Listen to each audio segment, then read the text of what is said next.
Hello guys! Hello! This is for Leo. Welcome dito sa aking channel, Kapalaran 888 Leo.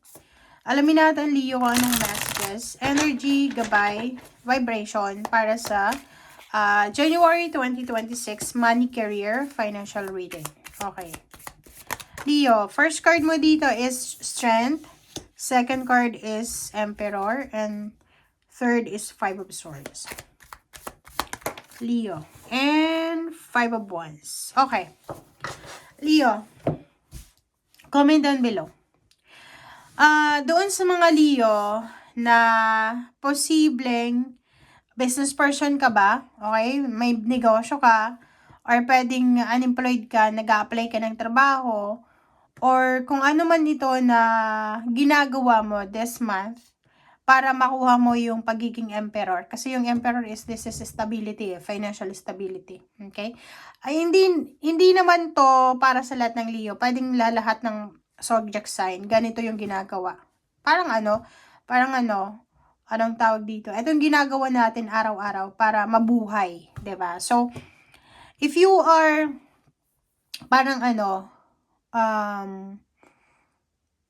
makakaranas ka this January ng conflict, ng mga competition, it's either misunderstanding sa usaping pera, kailangan mong maging mapasensya. You need to be strong, okay? You need to control your emotion. Kasi baka maging emotional ka this January because of financial problems. Kasi yung Five of Wands na to, triggers to eh. 'Di ba? So, mag-iingat ka, lalo na sa usaping salapi. May mga unrealistic tayo na dreams, goals na kailangan nating i-give up as soon as possible. Kasi, minsan, di ba, like for example, eto yung scenario dito. Kumuha ka ng sasakyan, okay? Kumuha ka ng sasakyan na installment. And pagdating ng November, nawalan ka ng trabaho. So, November, December, wala kang pera. Pagdating ng January, alam mo na impossible na mahulugan mo yung sasakyan na yon. So, you need to give up that idea na eto yung dreams ko eh. 'Di ba? Kasi minsan, may mga pangarap tayo sa buhay na pwede nating iwaksi muna. Yung baga, i-set aside muna natin. Parang yung kasabihan ng matatanda na pag maikli ang kumot, matuto tayong mamaluktot. 'Di ba? So, wag nating pilitin, wag nating ipilit.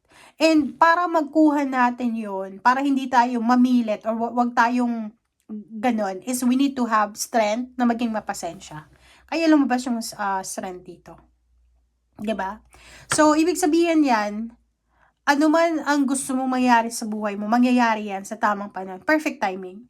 Pero may mga time na this January, kailangan mong isurrender yung defeat mo. Okay? Kailangan nating aminin na hindi natin kaya eh. 'Di ba? Like for example, nagpapatayo ka ng bahay. Wala nang materyales, wala ka ng savings. 'Di ba? So kailangan nating tanggapin instead na mangutang tayo. Tanggapin na, kailangan ko munang ihinto itong construction ng bahay ko kasi wala pa akong budget. Okay, may mga dream travel kayo, 'di ba? Nangangarap kayo mag-travel. So, kung wala ka pang ipon, wala ka pang ari-arian ipapakita sa immigration or sa agency kung saan ka man or sa embassy, huwag nating ipilit na mag-travel around the world or sa ibang bansa. 'Di ba? Parang ganun lang kasimple, simplifying our life. Parang ganun lang na huwag nating ipipilit eh, 'di ba? Sobrang competitive ng mundo sa panahon ngayon. Tingnan mo. Five of Wands, sinasabi ng barahan na ihanda mo ang sarili mo kasi maraming mga tao yung lahat, isa lang yung purpose ngayon eh, maging mayaman, maging financially stable. So, mag-iingat tayo kasi baka mawalan ka ng control, makagawa ka ng desisyon na pwedeng magdala sa'yo ng problema.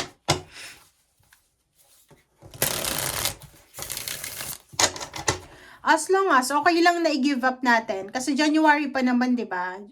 Huwag mong isipin na, pagsimula ng January, dapat successful ka agad. No. Sinasabi ng bara, as long as na hindi mo gine-give up yung dreams mo, pwede ka pang mag-relax ng January. Di ba?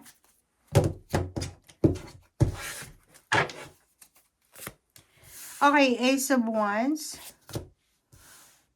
Eight of Pentacles. Wow. 'Di ba? So, kung makikita mo dito, itong 2 cards na to, Leo, sinasabi na, maybe by the end of January siya, or pwedeng January, there's an inspiring, an exciting na job offer ang posibleng matatanggap mo.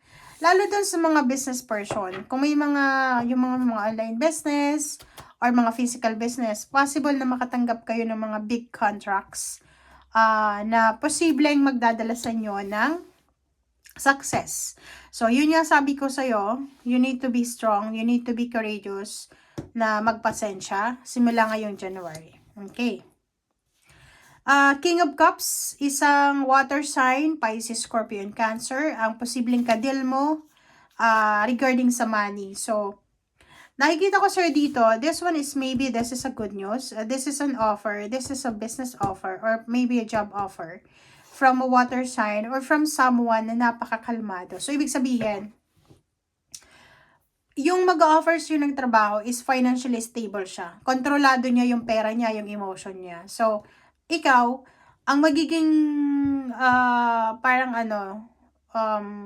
respond mo dito is maging mapasensya ka rin. Okay, so there's a lump sum of money na naghihintay para sa'yo. So, yung kontrata na ito, okay, so if you are signing a contract, lump sum of money, it's either millions or it's either hundreds of thousands dollars or pesos ito. And sinasabi sa'yo dito na kailangan nating magpasensya. Okay, pwedeng mahirap yung trabaho na yan, mahirap yung business na yan, so kailangan mo magpasensya. Okay? Huwag mong i-give up yung pangarap mo. Pero pag alam mo ng unrealistic na hindi mo na kaya, i-give up mo. Okay? Alright. Okay. Okay, so 3 of Cups and 7 of Pentacles. Yun, diba? Parang sinasabi ng baraha, etong dalawang barahang ito, this is a manifestation card na sinasabi na pag may tiyaga, may nilaga. Pag matuto tayong maghintay, pag hindi tayo masyadong aggressive sa approach natin sa pera, magse-celebrate tayo in the end. So, yun lang. Diba? So, that's a confirmation.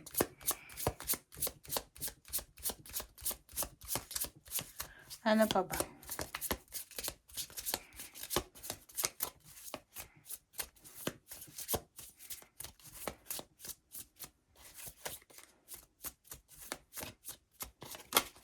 Okay, the devil, there's a Capricorn energy. Mag-iingat ka sa Capricorn. Mag-iingat ka sa temptation. Kasi parang mayroon ditong mga tao na sila yung magiging triggers mo. Sila yung magiging rason kung bakit mawawala yung, yung pasensya. Yung pagiging mahinahon. Okay. Mag-iingat ka. You need to be careful. You need to read the contract na pwedeng papipirmahan sa'yo, Leo. Sinasabi ng baraha sa'yo dito na pwedeng may contract signing na naghihintay sa'yo, lump sum of money, financial freedom, financial success and victory ito. So, ihanda mo yung sarili mo, Leo, kasi maganda to na darating sa'yo this January. Okay? Thank you, guys. Bye!